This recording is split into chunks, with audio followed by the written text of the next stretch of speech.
Escuché la voz de mi esposa dando una orden que no iba dirigida a mí, en mi propia casa, mientras yo estaba escondido en el armario del cuarto de mi hijo. 20 minutos antes le había mandado un mensaje diciendo que aún seguía en el aeropuerto. Fue la empleada quien me pidió que mintiera.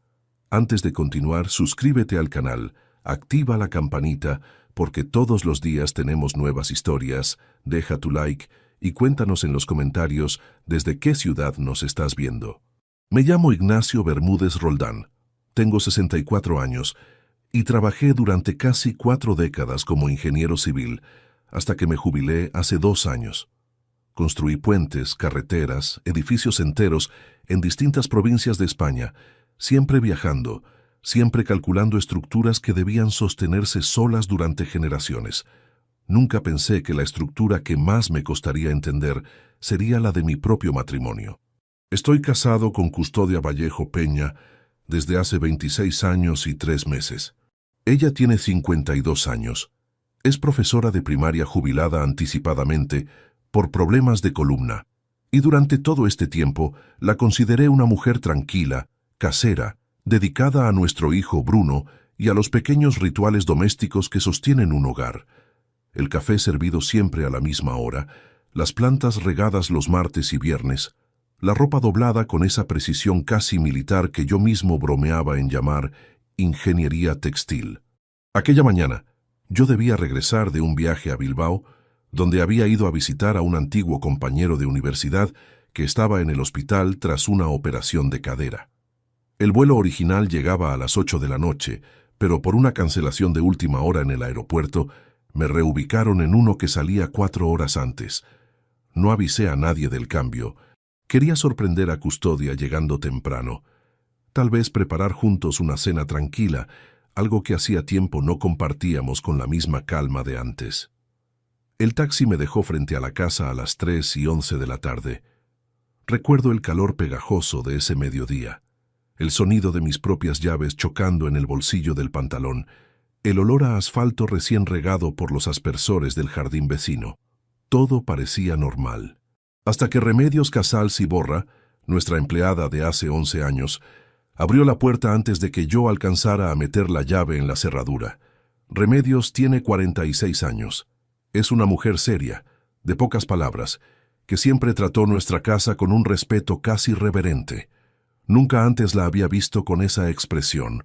Sus manos temblaban ligeramente cuando me sujetó del antebrazo, casi jalándome hacia el pasillo interior, mientras susurraba con una urgencia que no encajaba en absoluto con la mujer calmada que yo conocía.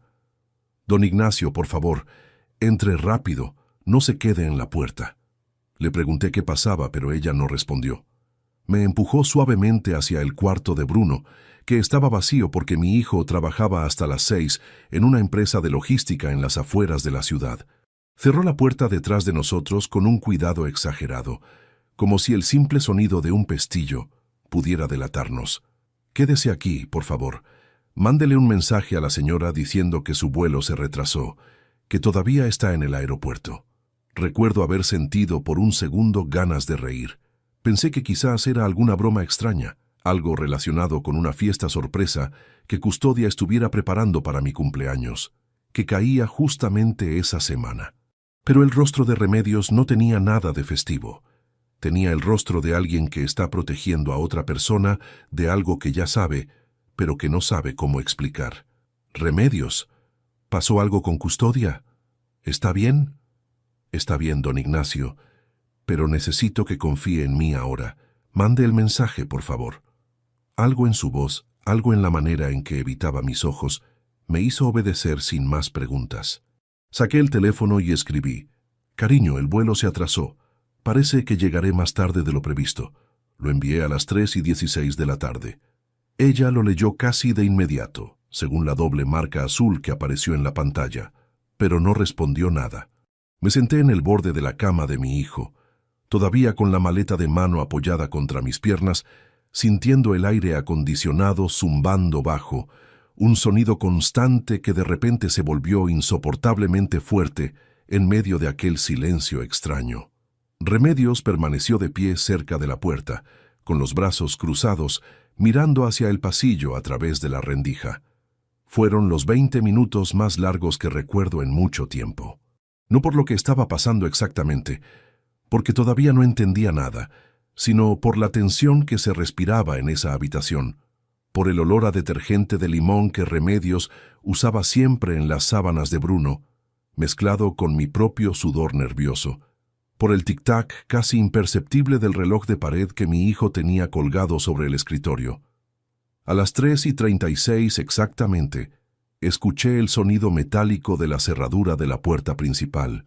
Reconocí de inmediato los pasos de Custodia, ese ritmo particular que había memorizado durante más de 2 décadas, un paso ligeramente más rápido en el pie izquierdo, producto de una vieja lesión de tobillo que nunca terminó de sanar bien. Pero no venía sola. Escuché su voz, clara, autoritaria, dando una instrucción que jamás había escuchado en boca de mi esposa dentro de nuestra propia casa. Entra rápido y ve directo a la cocina. Ya sabes dónde está todo. No toques nada del salón. No reconocí de inmediato la voz que respondió. Era un hombre, un tono grave, tranquilo, con la familiaridad de alguien que conoce bien el lugar donde está entrando. Sentí que la sangre se me helaba en las venas, un frío que me subió desde el estómago hasta la garganta, mientras Remedios, sin decir una palabra, apretó los labios y bajó la mirada al suelo. Quise levantarme, abrir la puerta, salir a increpar a quien fuera que estuviera entrando en mi casa con tanta confianza. Pero algo en la postura de Remedios, en su gesto casi suplicante levantando apenas la mano hacia mí, me detuvo. Ella movió los labios sin emitir sonido, formando 2 palabras que entendí perfectamente. Todavía no. Permanecí inmóvil, con el corazón golpeando fuerte contra el pecho, escuchando pasos que se movían con total naturalidad hacia la cocina, el sonido de una silla arrastrándose sobre el piso de porcelanato, el chasquido de la puerta del refrigerador abriéndose. Todo sonaba tan cotidiano, tan familiar, que resultaba todavía más perturbador. ¿Quieres algo de tomar? Hay cerveza fría, dijo Custodia, con una naturalidad que me heló todavía más que la voz masculina que había escuchado antes. Solo agua, gracias. No quiero quedarme mucho rato hoy, respondió el hombre. Reconocí entonces esa voz. Era Fermín Otazu Larrea, el vecino de la casa de la esquina, un hombre de 41 años que se había mudado al barrio hace poco más de un año, divorciado, siempre dispuesto a ayudar con reparaciones domésticas. Yo mismo lo había contratado 2 veces para arreglar una fuga en el techo del garaje y para revisar el sistema eléctrico del jardín. Un hombre amable, según mi propia impresión. Un hombre que ahora estaba en mi cocina con mi esposa a solas, mientras yo fingía estar a cientos de kilómetros de distancia. Remedios se acercó despacio y se sentó en el borde de la cama, a mi lado, con las manos entrelazadas sobre el regazo.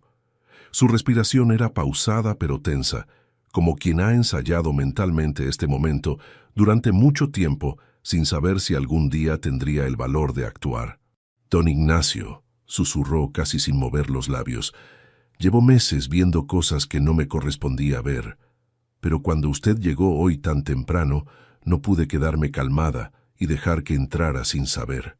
Le pregunté, en un susurro apenas audible, qué era exactamente lo que había visto. Ella negó con la cabeza, mirando hacia la puerta cerrada, como si temiera que las paredes mismas pudieran delatarla. «Ahora no es el momento. Solo espere. Cuando él se vaya, yo le cuento todo lo que sé».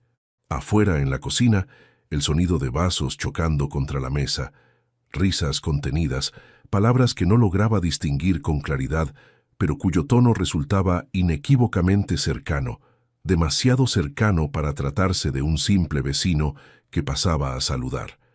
Sentí que algo dentro de mí, algo que había construido durante 26 años, comenzaba a resquebrajarse en silencio, sin ruido, como esas grietas que aparecen primero en el interior de una estructura antes de mostrarse en la superficie.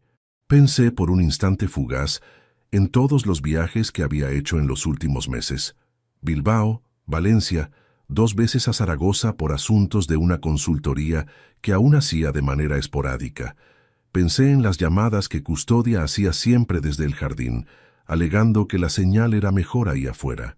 Pensé en el nuevo perfume que había empezado a usar hace algunas semanas, uno que yo mismo había notado, pero que atribuí, sin darle mayor importancia, a un simple capricho de mujer que quería sentirse diferente. El tiempo dentro de aquel cuarto se volvió elástico, denso, cada minuto estirándose como si el reloj mismo se resistiera a avanzar. Remedios permanecía en silencio, atenta a cualquier sonido que indicara movimiento hacia nuestra habitación, mientras yo luchaba internamente contra el impulso de levantarme y terminar con aquella farsa de una vez. Pero algo en mi formación como ingeniero, algo en toda una vida dedicada a calcular cargas, resistencias y puntos de quiebre antes de actuar, me susurraba que no era el momento de derrumbar nada todavía, que antes de confrontar cualquier estructura, primero hay que entender completamente su diseño, sus fallas ocultas, los puntos exactos donde puede ceder. No sabía todavía cuánto tiempo llevaba aquello sucediendo. No sabía todavía cuántas mentiras se habían acumulado silenciosamente bajo la rutina perfecta que Custodia había construido durante meses. Pero sabía, con una certeza fría que se instalaba en mi pecho como una losa de concreto, que mi vida, tal como la había conocido hasta ese mediodía de calor pegajoso y aspersores mojando el jardín vecino, jamás volvería a ser la misma. La puerta principal se cerró exactamente a las 4:02 de la tarde. Escuché los pasos de Fermín, alejándose por el sendero de piedra hacia la calle, ese mismo sendero que yo había mandado a construir hace 6 años para que Custodia no se mojara los pies cuando llovía. El motor de un coche encendió, se alejó, y solo entonces Remedios se levantó de la cama con un movimiento lento, como si hubiera estado conteniendo la respiración durante todo ese tiempo. «Ya se fue», dijo, acercándose a la puerta y abriéndola apenas una rendija para asomarse al pasillo. «Pero espere un momento más, don Ignacio. La señora todavía anda por la casa». Escuchamos el sonido del agua corriendo en la cocina, platos siendo enjuagados con una prisa que delataba algo más que simple limpieza. Custodia tarareaba una canción, algo que no logré identificar del todo, pero que me sonó extrañamente alegre para tratarse de una tarde cualquiera. Nunca la había escuchado cantar así en los últimos años, no desde que Bruno se había independizado emocionalmente de nosotros, no desde que nuestras conversaciones se habían reducido a comentarios sobre el clima y las facturas del gas. Remedios cerró la puerta de nuevo y se giró hacia mí con el rostro pálido, las manos todavía temblando ligeramente. «Don Ignacio, tiene que entender que yo nunca quise meterme en esto, pero llevo casi 5 meses viendo a ese hombre entrar aquí cuando usted viaja. Sentí que el aire se volvía más denso dentro de esa habitación, un peso invisible que me oprimía el pecho. Le pregunté, con la voz más baja que pude controlar, cuántas veces exactamente había visto a Fermín entrar en la casa. No sé el número exacto, pero desde marzo, cada vez que usted se va de viaje más de un día, él viene. A veces se queda 1 hora, a veces más. Siempre entra por la puerta de atrás, la del jardín, la que da menos a la vista de los vecinos. Marzo. Habían pasado casi 6 meses desde entonces. Hice mentalmente la cuenta de mis viajes recientes. Bilbao en marzo, Valencia en abril, Zaragoza 2 veces entre mayo y junio. Otra vez Bilbao hace 3 semanas por el tema del hospital de mi compañero. Cada viaje, una oportunidad. Cada ausencia mía, una puerta abierta para alguien que yo mismo había invitado a entrar en mi casa para arreglar goteras. «¿Por qué no me dijiste antes, Remedios?» Ella bajó la mirada, retorciendo el delantal entre los dedos.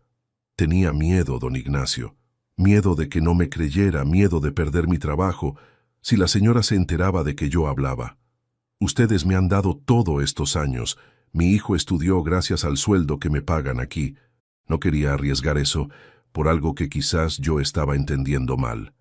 Le aseguré que no perdería nada, que jamás la culparía por callar algo tan delicado, pero mi mente ya estaba en otro lugar, reconstruyendo cada pieza del rompecabezas con la misma precisión metódica que usaba años atrás para revisar los planos de una estructura antes de aprobarla. Recordé entonces un detalle que había pasado por alto. Hace 2 meses, al regresar de Zaragoza, Encontré la cama perfectamente tendida, algo normal en Custodia, pero también encontré una toalla húmeda en el cesto de ropa sucia que no recordaba haber usado yo mismo esa mañana antes de salir de viaje. En ese momento no le presté atención. Ahora, sentado en el borde de esa cama, con el corazón latiendo pesado contra las costillas, aquel pequeño detalle adquiría un peso completamente distinto. Escuchamos pasos acercándose por el pasillo. Remedios se llevó un dedo a los labios y ambos nos quedamos inmóviles, conteniendo la respiración. Los pasos se detuvieron frente a la puerta del cuarto de Bruno durante un segundo eterno. Sentí el sudor frío bajarme por la espalda, la certeza absurda de que Custodia iba a abrir esa puerta y encontrarnos ahí, agazapados como dos ladrones en mi propia casa. Pero los pasos continuaron hacia el dormitorio principal. Escuchamos el sonido de un cajón abriéndose, el roce de tela contra tela, como si estuviera cambiándose de ropa. Remedios exhaló despacio, aliviada, y me hizo un gesto con la mano para que esperara un poco más. Pasaron otros 10 minutos antes de que escucháramos el motor del coche de Custodia arrancando en el garaje. Solo cuando el sonido se perdió completamente en la distancia, Remedios abrió la puerta del cuarto y me indicó que podía salir. Caminé por el pasillo con las piernas extrañamente pesadas, como si hubiera envejecido 10 años en la última hora. Entré en la cocina y encontré 2 vasos lavados y puestos a secar sobre el escurridor, una manzana a medio comer sobre la mesa y un pequeño detalle que me heló completamente la sangre. Una hoja de papel, arrugada, metida apenas visible bajo el frutero de cerámica que yo mismo le había regalado a Custodia en nuestro 10º aniversario. La desdoblé con manos temblorosas. Era una nota escrita a mano, con letra que no era la de mi esposa. Decía simplemente: «El jueves no puedo, tengo revisión médica. El viernes sí, a la misma hora de siempre». No había firma, pero no la necesitaba. Reconocí de inmediato el trazo firme y algo torpe de alguien acostumbrado a escribir poco. Remedios, que se había quedado detrás de mí observando en silencio, susurró con voz apenas audible: «Esa letra es de él, don Ignacio. La he visto antes en una lista de materiales que dejó una vez sobre la mesa del jardín». Guardé la nota en el bolsillo interior de mi chaqueta, sintiendo cómo el papel parecía quemarme a través de la tela. Miré el reloj de la cocina. Eran las 4:43 de la tarde. Todavía faltaban más de 3 horas para que Custodia esperara verme regresar del aeropuerto, según el horario original de mi vuelo cancelado. Le pregunté a Remedios si sabía algo más, si había visto algún otro indicio, algún nombre, algún lugar que pudiera confirmar la magnitud real de lo que estaba descubriendo. Ella dudó un instante, mirando hacia la ventana, como si temiera que alguien más pudiera escucharla, incluso estando solos en la casa. «Hay algo más, don Ignacio. Hace unas 3 semanas, la señora recibió una llamada mientras yo limpiaba el salón. No pude escuchar todo, pero la escuché decir algo sobre un dinero que debía transferir antes de fin de mes. Ella no sabe que yo estaba tan cerca. Un dinero». Las palabras resonaron en mi cabeza con un eco pesado, distinto al dolor puramente emocional que había sentido hasta ese momento. Como ingeniero había pasado toda mi vida profesional calculando costos, presupuestos, márgenes de seguridad financiera para cada proyecto que dirigía. La idea de que además de mi confianza, algo de nuestro patrimonio pudiera estar comprometido, añadía una dimensión completamente nueva a lo que estaba enfrentando. Le pedí a Remedios que, por favor, no dijera absolutamente nada a Custodia sobre mi llegada anticipada ni sobre lo que habíamos hablado. Ella asintió, todavía visiblemente nerviosa, pero con un gesto de determinación que no había visto en ella antes. «Yo la ayudé a usted hoy, don Ignacio, porque no podía seguir callando. Pero necesito que sepa que si algo de esto sale mal, yo también quedaré expuesta ante la señora». Le prometí que protegería su posición en todo momento, que jamás permitiría que ella pagara ningún precio por haberme dicho la verdad. Miré nuevamente el bulto de la nota dentro de mi bolsillo, sintiendo cómo mi mente, entrenada durante décadas para resolver problemas estructurales complejos, ya empezaba a organizar mentalmente los primeros pasos de lo que tendría que hacer. Salí de la cocina y subí las escaleras hacia mi propio dormitorio, el mismo lugar donde Custodia se había cambiado de ropa hacía apenas media hora, sin saber que su marido estaba escondido a pocos metros de distancia.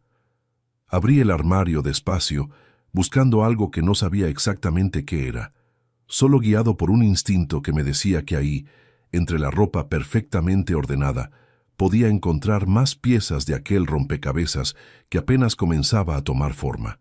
Fue entonces cuando mis dedos tocaron, en el fondo del cajón donde Custodia guardaba sus pañuelos, un objeto pequeño y duro que definitivamente no debía estar ahí. Era una llave pequeña, de metal dorado, del tipo que se usa para candados de maletas o para pequeñas cajas de seguridad.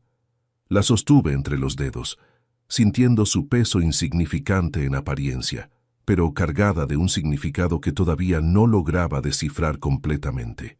No era una llave que yo reconociera de nuestra casa, ni del coche, ni de ningún cajón que yo mismo hubiera revisado antes.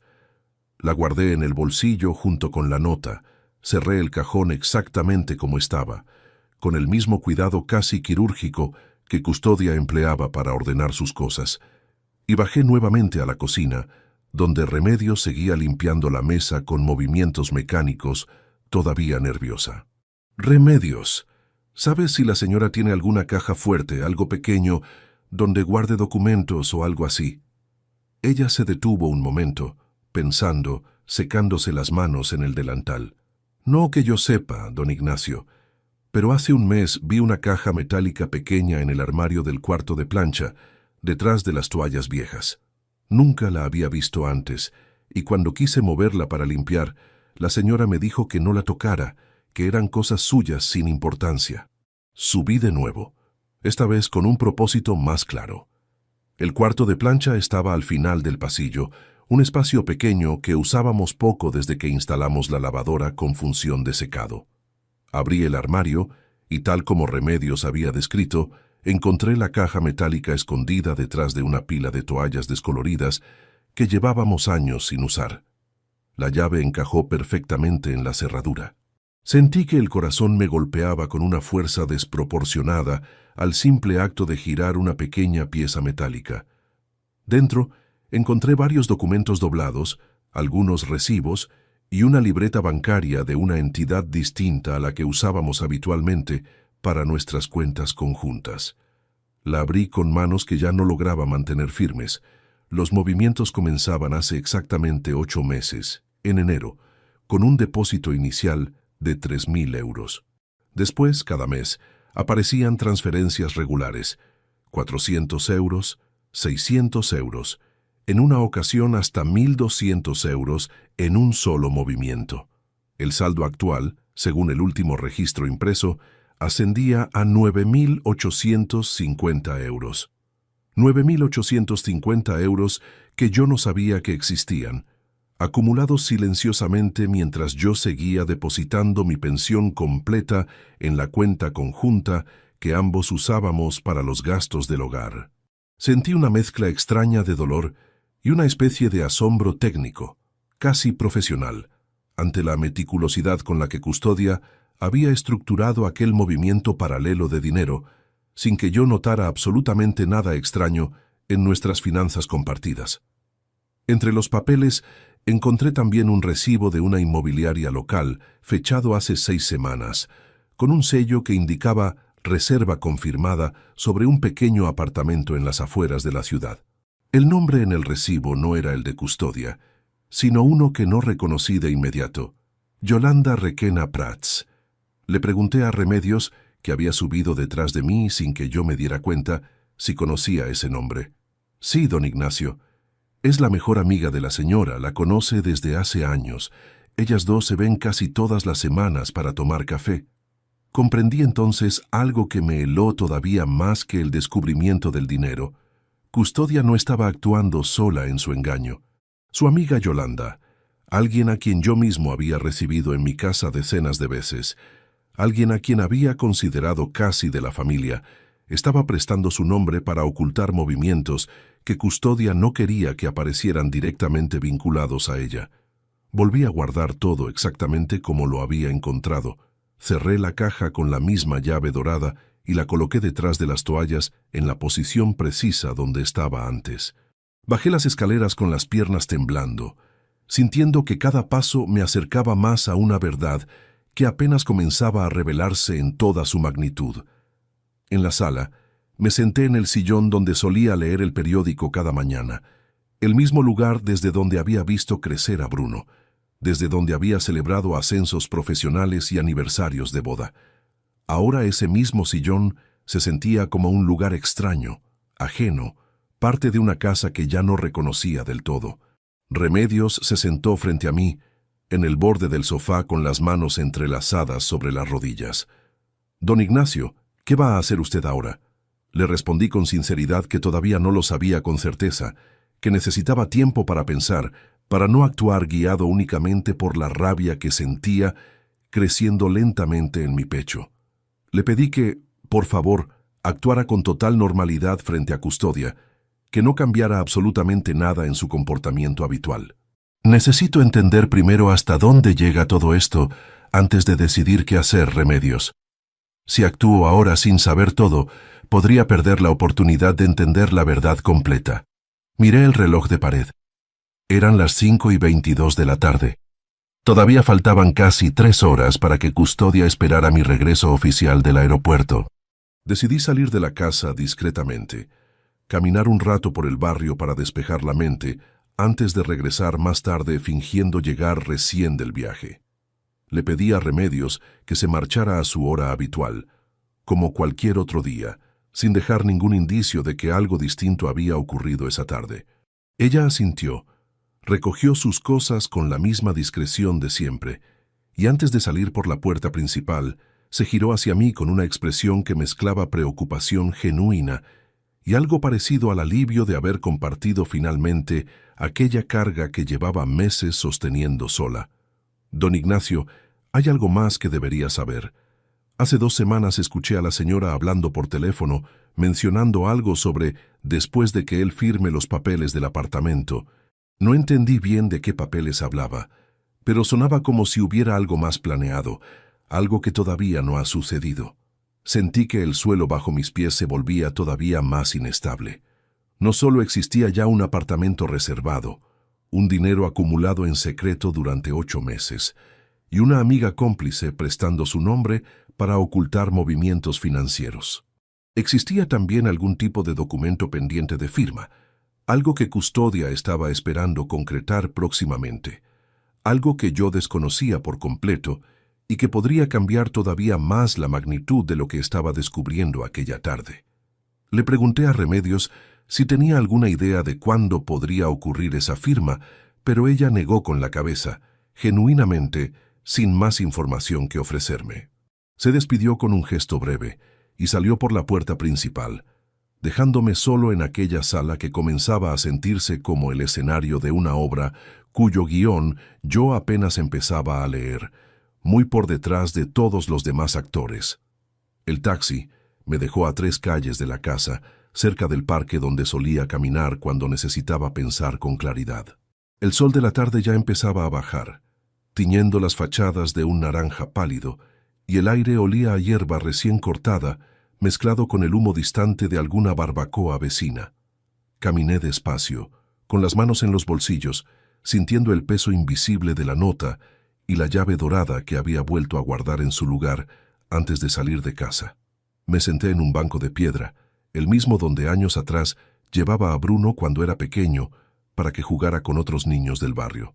Saqué el teléfono y marqué un número que no había usado en mucho tiempo, el de Saturnino Belmonte Casal, un antiguo compañero de la universidad que ahora trabajaba como abogado especializado en derecho de familia y patrimonial. «Ignacio, qué sorpresa». «¿Todo bien?», respondió tras el segundo tono. «No exactamente, Saturnino. Necesito consultarte algo, pero preferiría hacerlo en persona si es posible». Hubo un silencio breve del otro lado, y luego su voz cambió de tono, más seria, más profesional. «Es sobre Custodia». La pregunta me tomó por sorpresa. Le pregunté cómo lo había adivinado, Y él respondió con una calma que me resultó extrañamente reconfortante. Llevo 20 años ejerciendo esto, Ignacio. Cuando un hombre casado llama con esa voz, casi siempre es lo mismo. ¿Puedes venir a mi despacho mañana a las 10? Acepté sin dudarlo.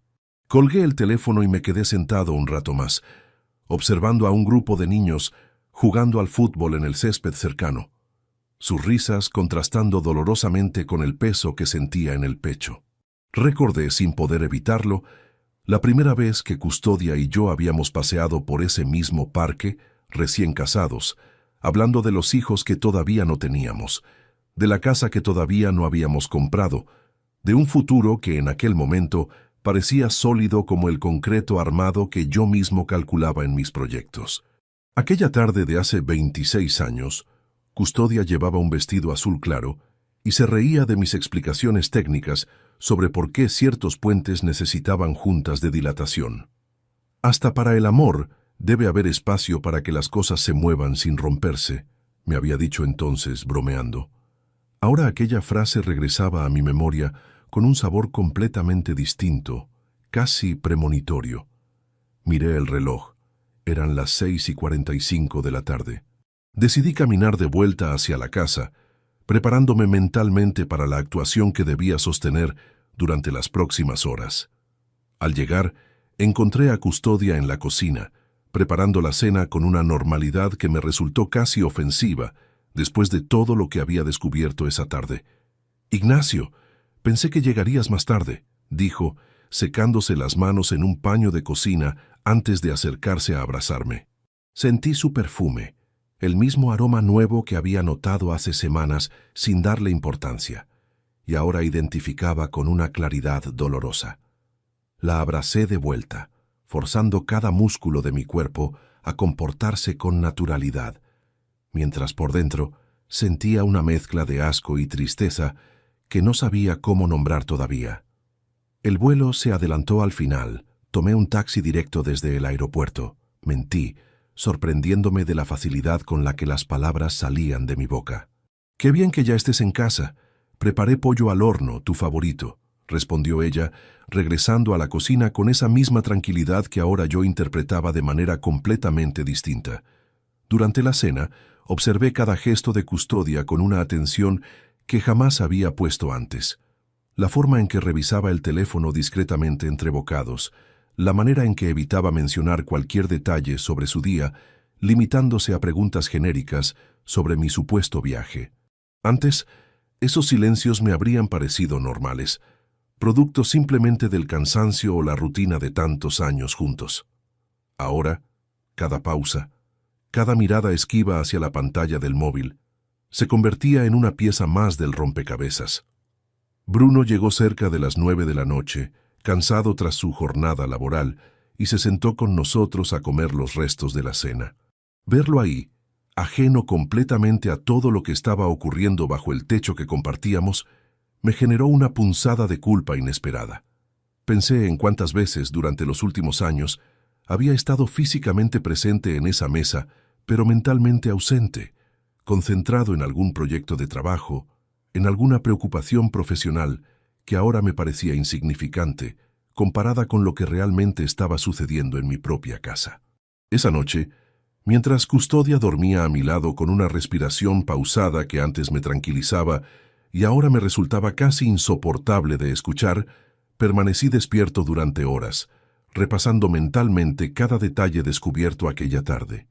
La nota escrita a mano, la cuenta bancaria paralela con casi 10.000 euros acumulados, el apartamento reservado bajo el nombre de Yolanda Requena, la mención de unos papeles pendientes de firma que todavía no lograba entender del todo. A las 3 de la madrugada, incapaz de conciliar el sueño, bajé silenciosamente a la sala y encendí la lámpara pequeña junto al sillón. Saqué una libreta vieja que guardaba en el cajón del mueble del televisor, la misma que usaba antes para anotar cálculos rápidos durante mis años de trabajo activo, y comencé a escribir una cronología ordenada de todo lo que sabía hasta ese momento. Fechas de mis viajes, fechas de los movimientos bancarios, el nombre del vecino, el nombre de la amiga cómplice, la fecha aproximada de la reserva del apartamento. Mientras escribía, escuché un ruido leve proveniente del piso de arriba. Pasos suaves, cuidadosos, moviéndose por el pasillo. Apagué rápidamente la lámpara y me quedé inmóvil en la oscuridad, escuchando atentamente. Los pasos se detuvieron frente a la puerta del cuarto de plancha, exactamente donde yo había encontrado la caja metálica horas antes. Contuve la respiración, preguntándome si Custodia habría notado algo fuera de lugar, algún detalle mínimo que yo hubiera olvidado acomodar con precisión suficiente. Los pasos permanecieron ahí durante varios segundos eternos, y luego, lentamente, comenzaron a alejarse de vuelta hacia el dormitorio principal. Esperé casi 10 minutos completos antes de atreverme a moverme de nuevo, con el corazón latiendo tan fuerte que temía que el sonido mismo pudiera despertar a toda la casa. Guardé la libreta con mis anotaciones dentro de un viejo manual técnico de estructuras que llevaba años sin abrir, un lugar donde sabía que Custodia jamás pensaría en buscar nada, y subí de vuelta a la habitación con pasos tan silenciosos como pude lograr. Me acosté a su lado fingiendo dormir, mientras mi mente seguía trabajando incansablemente en los detalles de lo que planeaba hacer al día siguiente en el despacho de Saturnino. Justo antes de que el sueño finalmente me venciera por pura exhaustión física, escuché a Custodia moverse levemente, y en un susurro apenas audible, casi hablando en sueños, la escuché pronunciar un nombre que no era el mío, seguido de una frase incompleta que no logré descifrar del todo antes de que ella misma se quedara completamente quieta otra vez. El despacho de Saturnino Belmonte Casal olía a papel viejo y café recién hecho. Llegué a las 10 en punto, con la libreta de anotaciones guardada en el mismo manual técnico donde la había escondido la noche anterior, y él me recibió con un apretón de manos firme, señalándome una silla frente a su escritorio de madera oscura. «Cuéntame todo, Ignacio, con calma. Tenemos tiempo». Le relaté cada detalle, desde el momento en que Remedios me escondió en el cuarto de Bruno, hasta el hallazgo de la cuenta bancaria paralela y el apartamento reservado bajo el nombre de Yolanda Requena Prats. Saturnino escuchaba en silencio, tomando notas ocasionales en un cuaderno amarillo, sin interrumpirme ni una sola vez, hasta que terminé de hablar. «Esto que me cuentas es serio, pero también es manejable si actúas con cabeza fría. Lo primero que necesitas entender es que en España, el patrimonio conyugal depende del régimen matrimonial que hayan elegido. ¿Recuerdas si firmaron capitulaciones matrimoniales o están bajo el régimen de gananciales por defecto?» Le respondí que, hasta donde recordaba, nunca habíamos firmado nada especial, lo que significaba régimen de gananciales, según me explicó Saturnino con paciencia, dibujando un pequeño esquema en su cuaderno para que yo entendiera mejor la situación legal.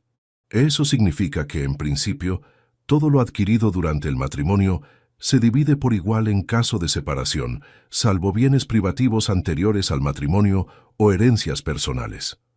Pero si Custodia ha estado desviando dinero de manera oculta hacia una cuenta separada sin tu conocimiento, eso puede considerarse como ocultación patrimonial y podría jugar a tu favor si decides iniciar un proceso de separación o divorcio.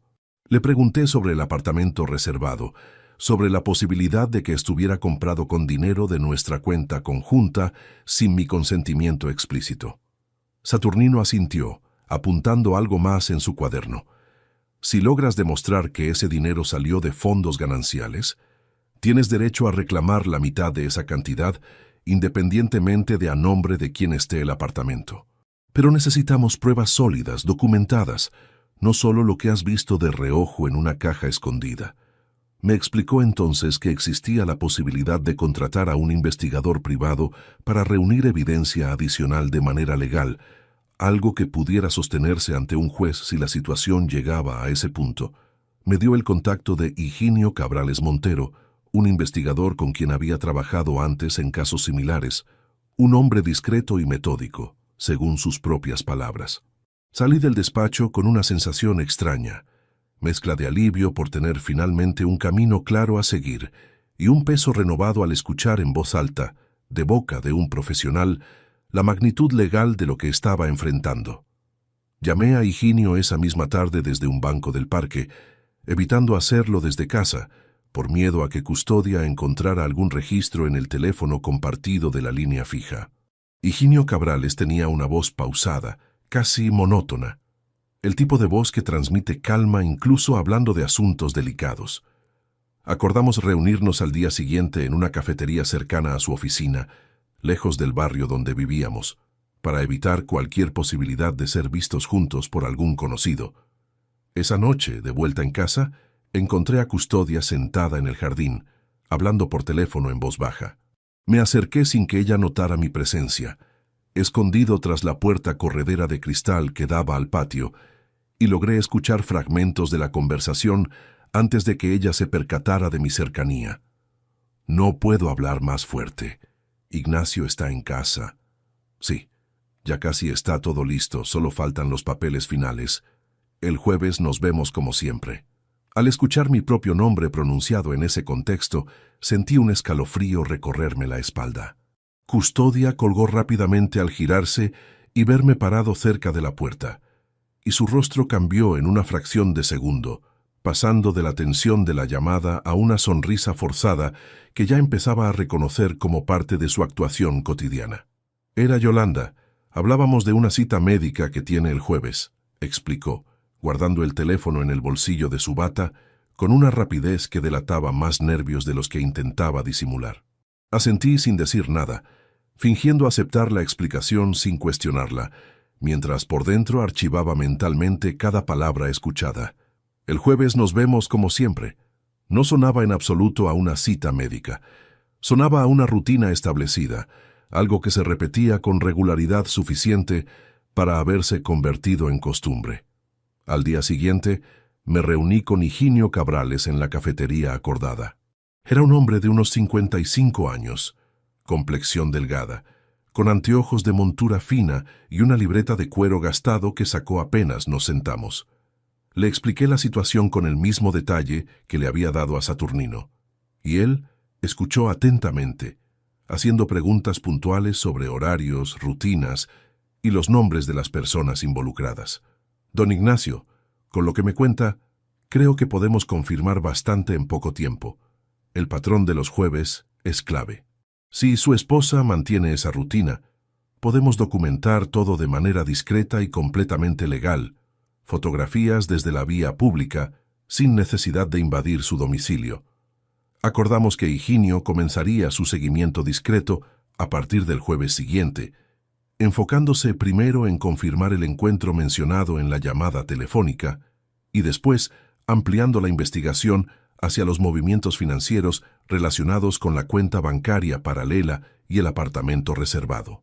El costo de sus servicios sería de 350 euros semanales, una cifra que decidí cubrir con ahorros personales que mantenía separados desde antes del matrimonio, precisamente para evitar cualquier rastro que Custodia pudiera detectar en nuestras cuentas conjuntas. Regresé a casa esa tarde con una calma extraña, la calma de quien finalmente ha trazado un plan concreto después de días de incertidumbre. Custodia me recibió como siempre, preguntando dónde había estado, y le respondí con una mentira improvisada sobre una revisión médica rutinaria, la misma excusa que ella misma había usado conmigo apenas un día antes. Esa noche, mientras cenábamos juntos en un silencio que ya no me resultaba incómodo sino estratégico, sonó su teléfono. Ella miró la pantalla, y por un instante, antes de guardarlo rápidamente en su bolsillo, alcancé a ver el nombre que aparecía iluminado. Fermín. Debajo del nombre, la vista previa de un mensaje que ella cerró demasiado tarde para evitar que yo leyera las primeras palabras.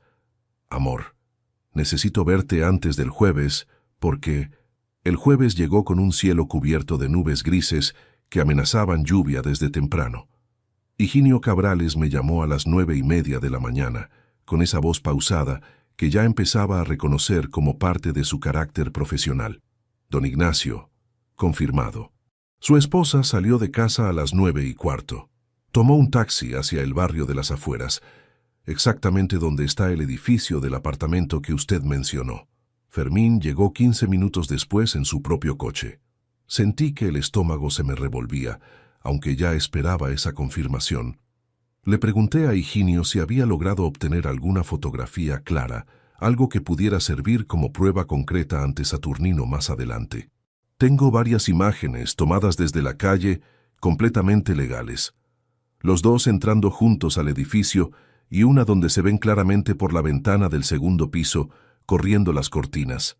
Le enviaré todo por correo electrónico esta misma tarde. Colgué el teléfono con las manos ligeramente temblorosas, no por sorpresa, sino por la extraña sensación de ver confirmado en imágenes algo que ya sabía en el fondo desde hacía días.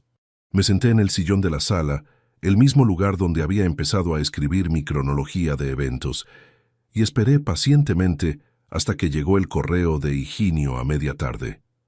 Las fotografías eran claras, incuestionables.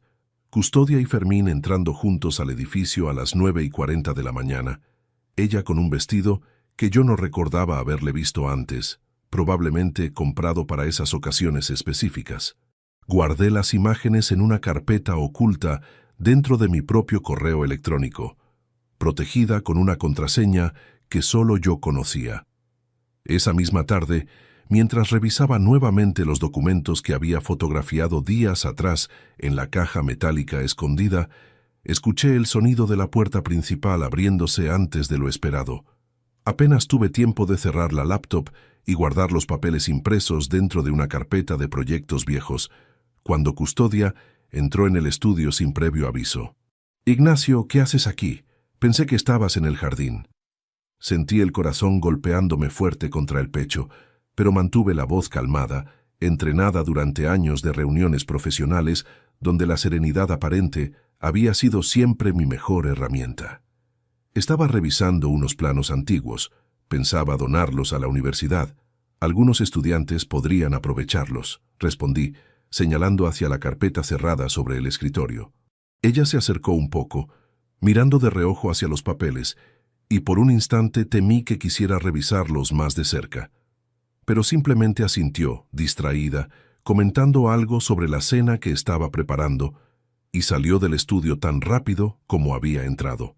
Solo cuando escuché sus pasos alejándose hacia la cocina, permití que mis manos temblaran libremente, sintiendo el alivio de haber esquivado por segundos una situación que podría haber comprometido todo el trabajo silencioso de los últimos días. Guardé los documentos en un lugar más seguro, dentro de una caja de herramientas vieja en el garaje, un espacio donde sabía que Custodia jamás se aventuraría a buscar nada.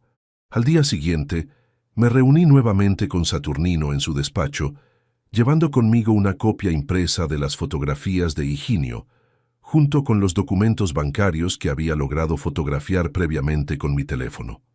Saturnino revisó todo con atención profesional, organizando cada pieza en carpetas separadas sobre su escritorio. «Esto es sólido, Ignacio. Con las fotografías del investigador, los movimientos bancarios documentados y el recibo de la inmobiliaria, tienes una base muy fuerte si decides iniciar un proceso de separación.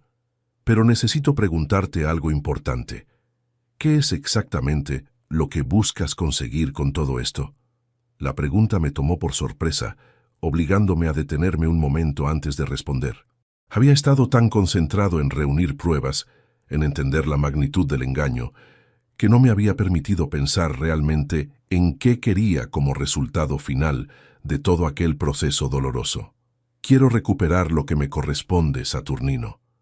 Quiero que ella entienda que no puede simplemente construir una vida paralela usando mi confianza y mi dinero sin consecuencias.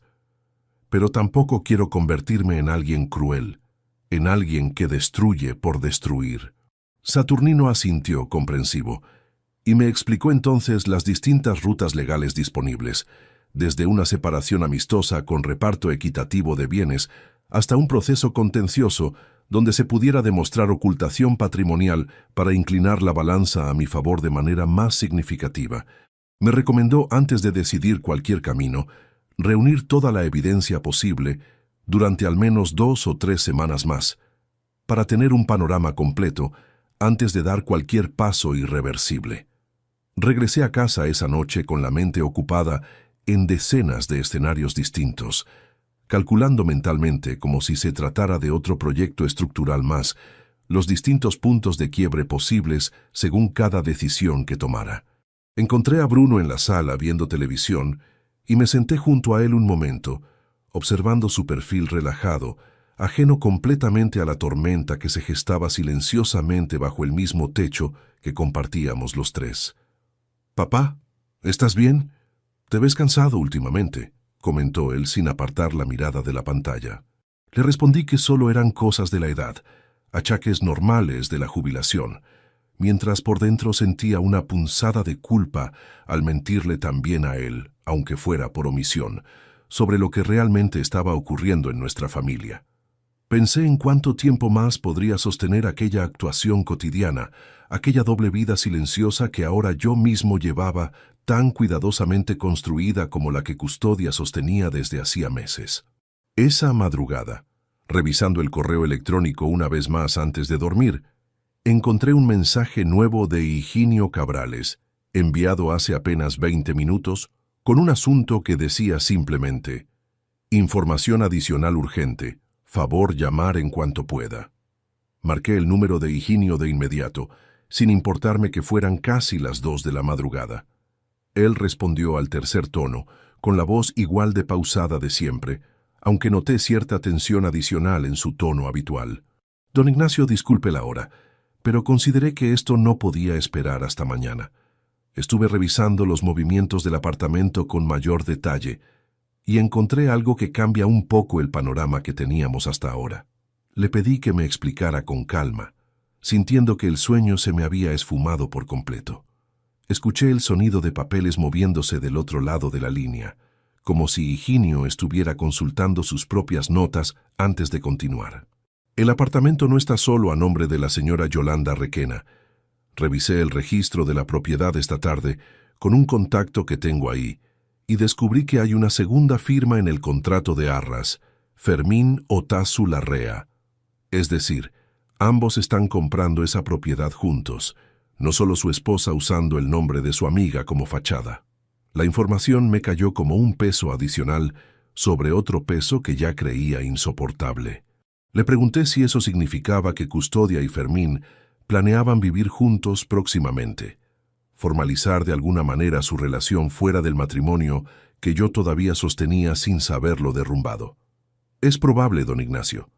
El contrato de arras que revisé indica que la firma final de la compra está programada para dentro de 3 semanas, exactamente el día 22 del próximo mes. El monto total de la operación es de 142.000 euros, de los cuales ya se ha pagado un 14% como depósito inicial». Hice el cálculo mentalmente, casi por instinto profesional. Casi 20.000 euros ya comprometidos en esa operación, sumados a los casi 10.000 euros acumulados en la cuenta paralela que había descubierto en la caja metálica. Le pregunté a Higinio si tenía alguna idea de dónde provenía exactamente ese dinero del depósito inicial. «Todavía no tengo esa información completa, pero mi sospecha, basándome en la experiencia de casos similares, es que parte proviene de los ahorros que su esposa ha estado desviando mensualmente y quizás otra parte del propio Fermín, que según supe por fuentes cercanas al barrio, vendió recientemente un pequeño local comercial que tenía heredado de su padre». Colgué el teléfono después de agradecerle la información y quedar en reunirnos personalmente al día siguiente para revisar los documentos completos que había logrado obtener. Me quedé sentado en la oscuridad del estudio, con el teléfono todavía caliente en la mano, procesando la magnitud real de lo que estaba enfrentando. No se trataba simplemente de una aventura pasajera, de un desliz emocional que Custodia pudiera arrepentirse y abandonar con el tiempo. Se trataba de un plan estructurado, con fechas concretas, con dinero comprometido, con una firma final programada para dentro de exactamente 21 días. Un plan que avanzaba de manera paralela a mi propia vida cotidiana, mientras yo seguía compartiendo la mesa, la cama y las conversaciones triviales con una mujer que ya había decidido silenciosamente construir su futuro lejos de mí. Subí a la habitación pasadas las 3 de la madrugada, encontrando a Custodia profundamente dormida.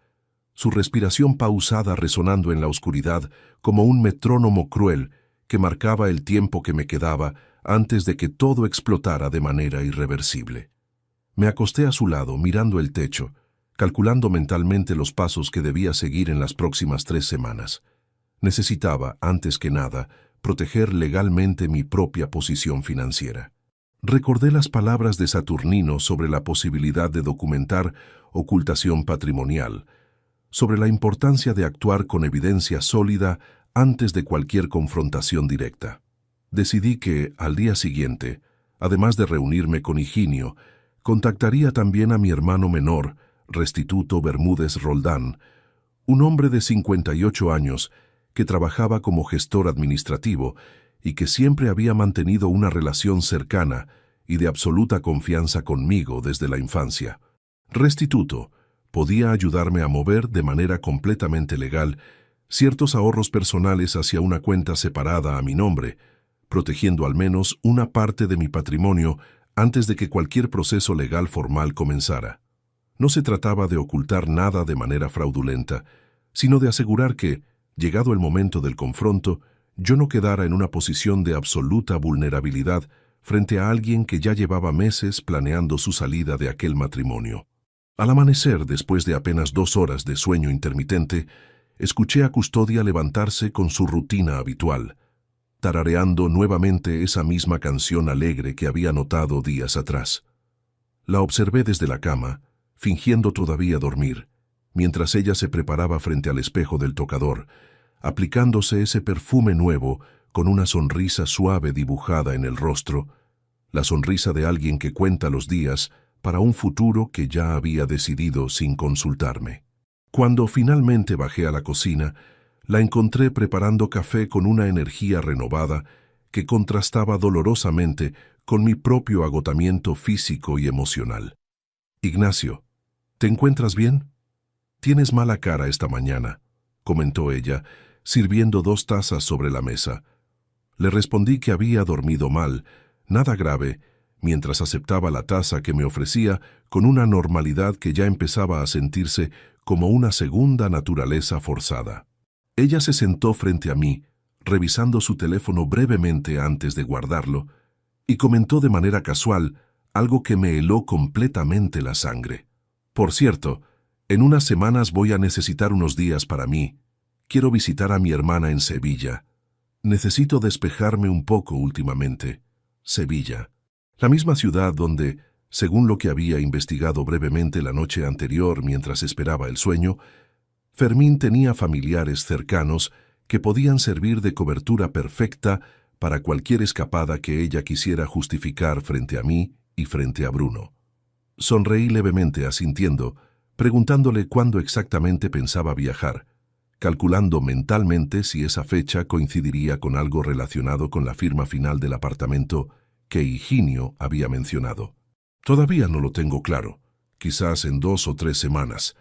Depende de cómo se acomoden mis horarios», respondió ella, con una vaguedad calculada que ahora yo interpretaba con absoluta claridad como parte de la misma estrategia meticulosa que llevaba meses ejecutando sin que yo sospechara absolutamente nada.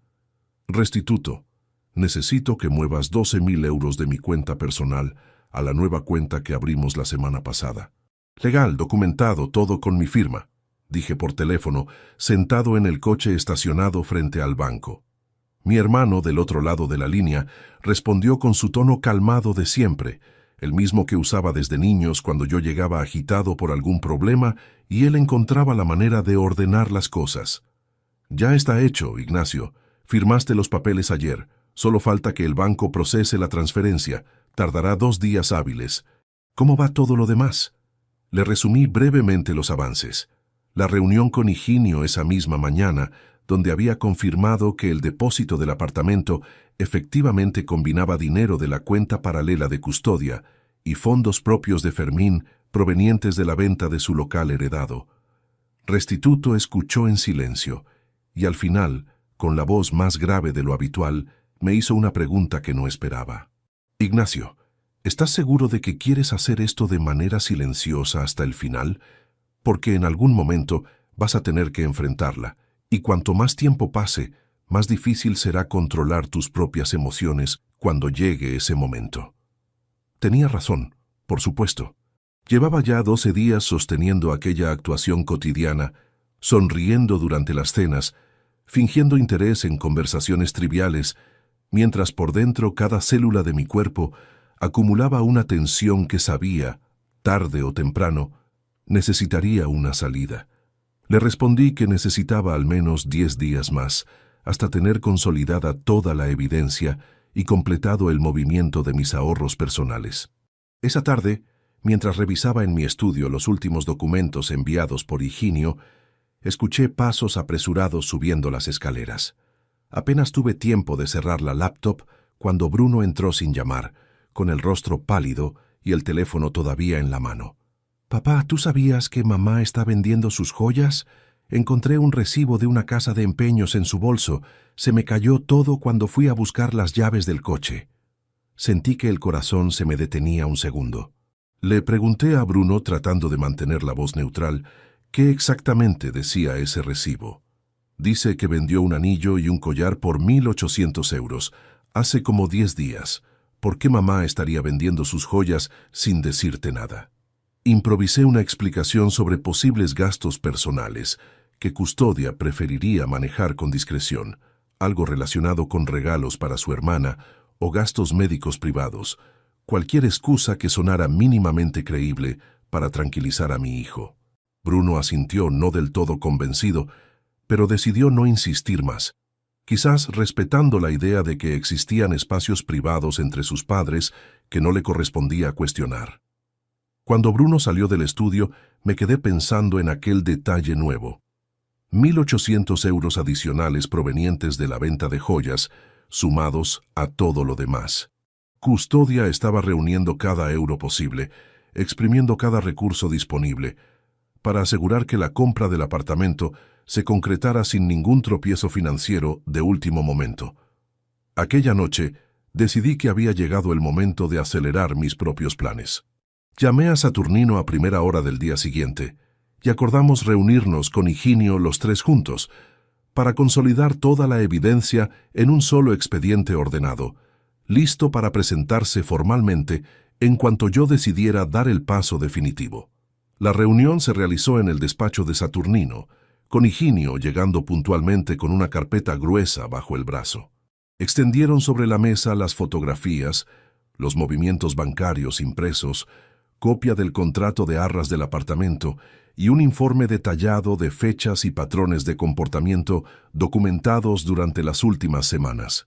Con esto, Ignacio, tienes una base sólida para solicitar una separación con reparto favorable, e incluso podrías argumentar ocultación patrimonial de mala fe, lo cual podría representar una compensación adicional a tu favor, explicó Saturnino, organizando los documentos en el orden en que probablemente los presentaría ante un juez si el caso llegara a esa instancia.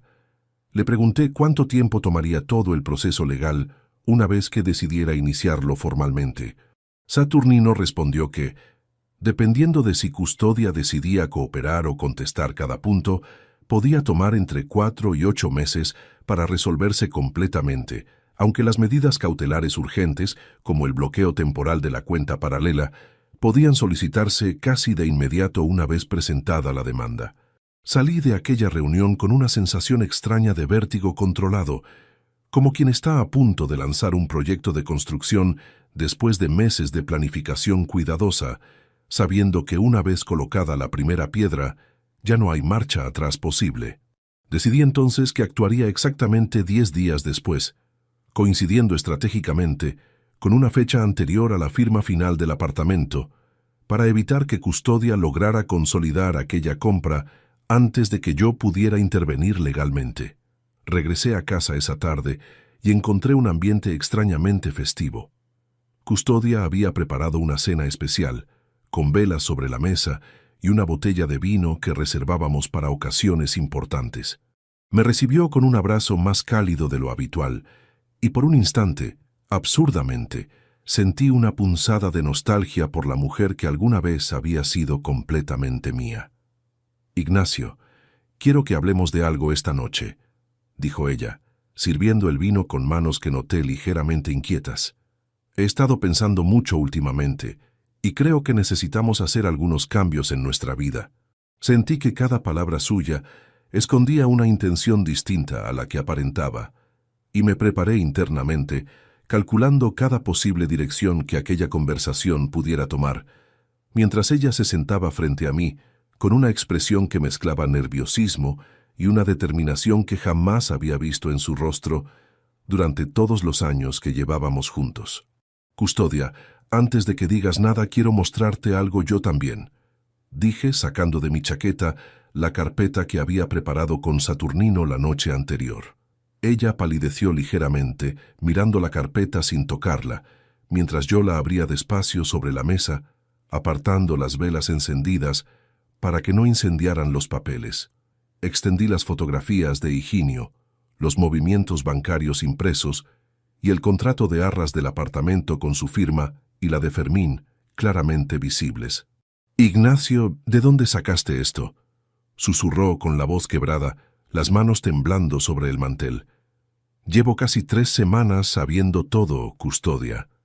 Desde el día que llegué antes del aeropuerto y Remedios me escondió en el cuarto de Bruno». Ella se llevó las manos a la cara, y por un momento pensé que iba a negar todo, a inventar alguna explicación desesperada. Pero en cambio, dejó caer los hombros, derrotada, y las lágrimas comenzaron a caer silenciosamente. No sabía cómo decírtelo. «Fermín, él me hizo sentir algo que hace años no sentía contigo. No es que dejara de quererte, Ignacio, pero me sentía invisible en esta casa, invisible para ti». Escuché sus palabras sin interrumpir, sintiendo una mezcla extraña de dolor y una calma que solo la certeza absoluta puede dar. Le hablé entonces con la misma serenidad que había practicado durante semanas. «Custodia, mañana Saturnino presentará la demanda de separación. Ya bloqueé legalmente tu cuenta paralela y notifiqué a la inmobiliaria sobre la procedencia de fondos gananciales en la compra del apartamento. No habrá firma final el día 22. Ella intentó protestar, pero yo continué, firme, sin alzar la voz. «No busco destruirte, Custodia. Busco justicia. Tendrás derecho a la mitad de lo que legítimamente nos corresponde, pero nada de lo que ocultaste durante estos meses quedará impune».